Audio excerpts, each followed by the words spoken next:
Hey guys, welcome back to my channel. నేను ఈరోజు మీకు మినప సున్నుండలు ఎలా చేయాలో చూపిస్తాను. ఇవి చాలా హెల్తీ అండ్ టేస్టీగా ఉంటాయి. అలానే చేయడం కూడా వెరీ ఈజీ. సో ఈ సున్నుండలు ఎలా చేయాలో చూద్దాం. దీనికోసం బిఫోర్గా ఒక ప్యాన్లో 1 కప్ ఉరద్దాలు వేసుకొని లో ఫ్లేమ్లో డ్రై రోస్ట్ చేసుకోవాలి. It will take 10 minutes to roast. And 1 spoon నేను ఎల్లో మూంగ్ దాల్ యాడ్ చేశాను. ఎందుకంటే ఇలా చేయడం వల్ల మనకు ఈ సున్నుండలు ఎక్కువ డేస్ స్మెల్ లేకుండా స్టోర్ ఉంటాయి. సో అందుకే నేను ఇది ఇక్కడ రోస్ట్ చేసి పెట్టుకున్నాను. ఇది కూడా దాంట్లోనే మిక్స్ చేసుకొని,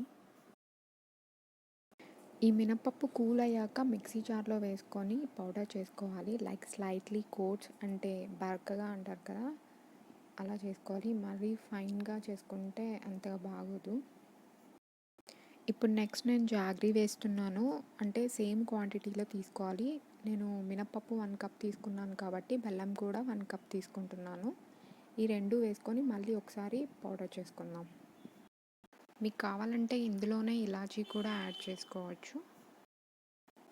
ఇలా పౌడర్ అయిపోయాక దీన్ని కొంచెం కొంచెం గీ యాడ్ చేసుకుంటూ, నెయ్యి వేసుకుంటూ మనకి ఎంత క్వాంటిటీ కావాలో అంత క్వాంటిటీలో ఇలా రౌండ్గా లడ్డూలాగా చేసుకోవాలి. ఇలానే మొత్తం ఈ పౌడర్ని అంతా లడ్డూస్ చేసుకుంటే మినప సున్నుండలు రెడీ అయిపోయాయి.